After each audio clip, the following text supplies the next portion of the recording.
আর্যদা আর দিয়ার মধ্যে ও ফাটল ধরাতে চায়, আর সেই ফাটল দিয়ে ও এই বাড়িতে এন্ট্রি করতে চায়।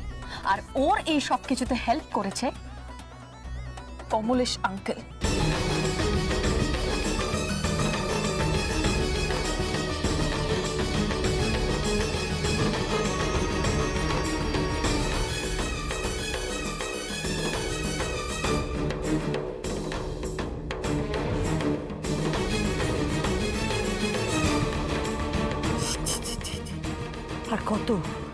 আর কত নিচে নামবে তুমি বলো তো?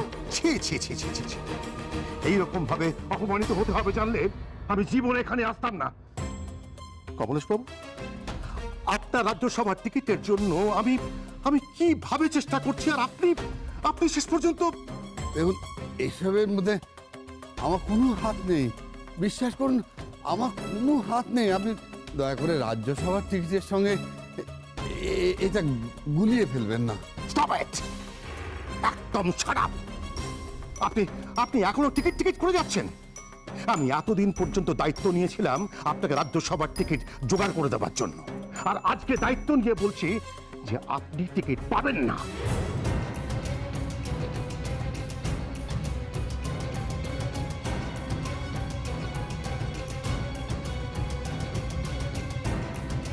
বাপরে বাপ, এই বিয়ের সাথে কতগুলো এজেন্ডা জুড়ে ছিল আমি তো বুঝতেই পারিনি।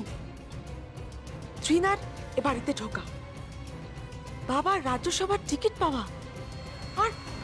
আর সব থেকে বড় এজেন্ডা হলো দিদিভাইকে বোঝানো যে দিদিভাইকে মেজদা ভাই খুব ভালোবাসে, আর কাউকে নয়।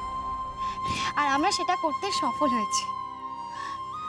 অবশ্য দিদিভাইকে বিয়ের পিঁড়িতে তোলার জন্য আমাদের কম সাধ্য সাধনা করতে হয়নি।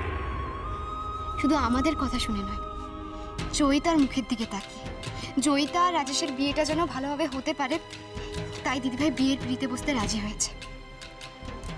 আসলে দিদিভাইয়ের মনে একটা অভিমান ছিল যে মেজদা ভাই কোনোদিনও নিজের মুখে স্বীকার করেনি যে ও দিদিভাইকে ভালোবাসে, খুব ভালোবাসে, পাগলের মতো ভালোবাসে। কি রে তিস্তা, রক্তিম আজ সবার সামনে স্বীকার করলো তো যে ও তোকে ভালোবাসে? এবার তো তোর রক্তিমের প্রতি আর কোনো রাগ, ক্ষোভ, অভিমান কিচ্ছু নেই, না থাকারই কথা। দেখ, আমিও তো আগে অন্যরকম ছিলাম, কাঠখোট্টা ছিলাম, কিন্তু এখন দিয়ার সংস্পর্শে এসে আমি অনেকটাই বদলে গেছি। দেখ, রক্তিম একটু রাগী, একটু একটু একটু মানে চটে যায়, একটু অভিমান করে, কিন্তু ও মুখে যেটা বলে হয়তো মন থেকে সেটা ভাবে না, না ভেবে বলে ফেলে। তুই তো এতদিন ওর সাথে আছিস, তুই তো ওকে আরো ভালো করে চিনিস, তাই না?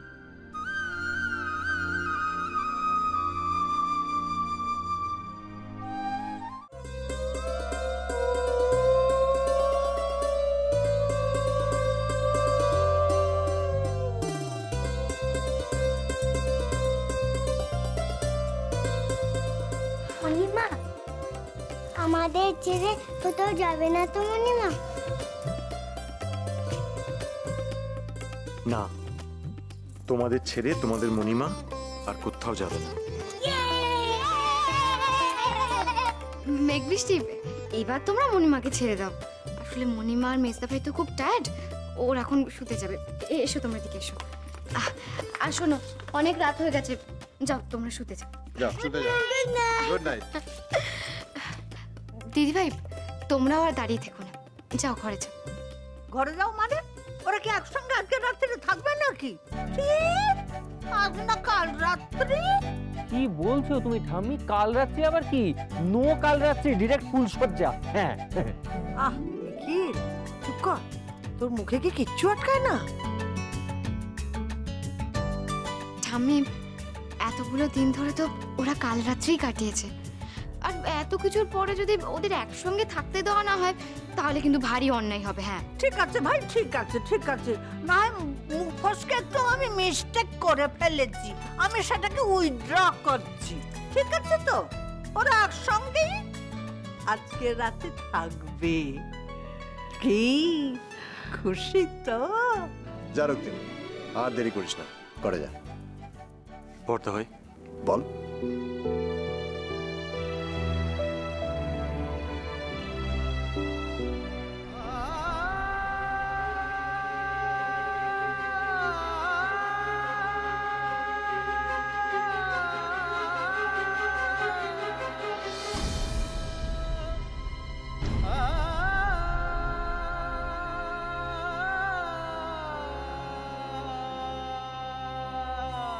রক্তিম, কি করছিস রক্তিম?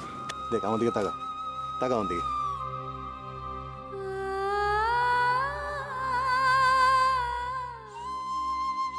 বর্দা ভাই, তোরা আমার জীবনে যে কি জিনিস ফিরিয়ে দিয়েছিস সেটা সেটা আমি আমি তোদের বলে বোঝাতে পারবো না।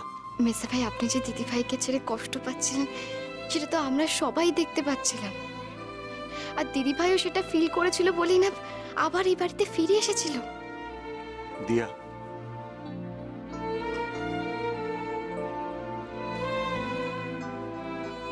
দিয়া, এই মুহূর্তে আমার তোমাকে অনেক কিছু বলতে ইচ্ছে করছে, কিন্তু কিন্তু আমি জানি যে আমি সবটা বলে উঠতে পারবো না। শুধু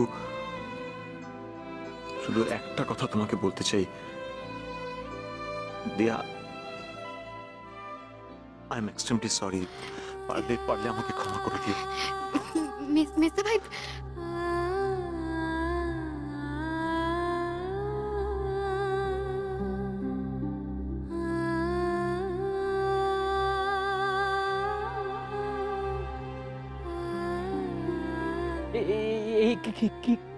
এই কি হচ্ছে এটা? আমি কিন্তু এটা একদম পছন্দ করছি না। হ্যাঁ, এরকম একটা শুভ ব্যাপার আর লোকজনের চোখ ছলছল করছে, নাক টানার শব্দ, না না না, এরকম একটা হ্যাপি নোট থেকে স্যাড নোটে যাওয়া কিন্তু চলবে না। হ্যাঁ, একদম চলবে না, তাহলে কিন্তু খুব খারাপ হয়ে যাবে। এই মেজদা ভাই, অনেক হয়েছে, দেবে যা তো, যা মেজবুদ্দির পাশে গিয়ে দাঁড়া, যা মেজবুদ্দির পাশে গিয়ে দাঁড়া। আর বিপিন দা, তুমিও মুখটা বাংলায় পাঠ করে থাকবে। হাসো হাসো না, সব মিলে হাসতে পারছো না, হাসো, হা করে হাসো।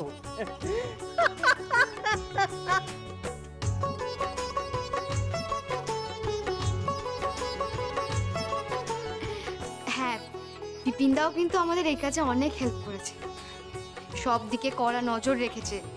তারপর চৈতাদের টিকিট তো বিপিনদাই কেটে দিয়েছে আমাদের। বাবা, বিপিনে তোর পেটে পেটে এত? না, মানে ওই মাজনের কাছে ট্রেনিং নিচ্ছে। দেখেছো বৌমা, আমার বিপিনে মুখে কিরম বুলি ফুটেছে, বলে মা জননীর কাছে ট্রেনিং নিচ্ছি। বাবা, পারিও সব বটে। তবে তোমরা যাই বলো, চৈতারের হেল্প কিন্তু আমরা কোনোদিনও ভুলতে পারবো না। মেয়েটা কিন্তু সত্যি খুব ভালো, শুধু পরিস্থিতির চাপে পড়ে। হতে পারে, কিন্তু ওর ওই মাসিস এন্ড পিসিস ওরা মোটেও ভালো ছিল না, খুব দজ্জাল। গত কয়েকদিনে আমাকে এমন ভাবে ভয় দেখিয়েছে, এমন ভাবে ধরে রেখেছিল যে আমার একটা ইনফিরিয়রিটি কমপ্লেক্স হয়ে যায়, আর সেটাই ভুগে ভুগে আমি প্রায় 75 গ্রামস ওজন হারিয়ে ফেলেছি। কমে গেছে, আমি যে কি করবো বুঝে উঠতে পারছি না। বাবা, একেই বোধহয় বলে, যার শেষ ভালো তার সব ভালো। গেছে, ভালো হয়েছে। হ্যাঁ, শুধু একজনেরই শেষটা ভালো হলো না, সেটা হচ্ছে কমলেশ ব্যানার্জি। जिंदगी जो टूटती है, उम्मीद सारी रूठती है, हौसला मिल ही जाता है राह में, फिर उड़ेगा दिल उन उड़ानों में, फिर लड़ेगा। দেখি এই লোকটা এখানে কি করছে? আমি তোকে যা বলার বলে এসেছি, তারপরে ওইভাবে আমাকে ফলো করছে কেন? দেয়া যেন কোনোভাবেই লোকটাকে দেখতে না পায়।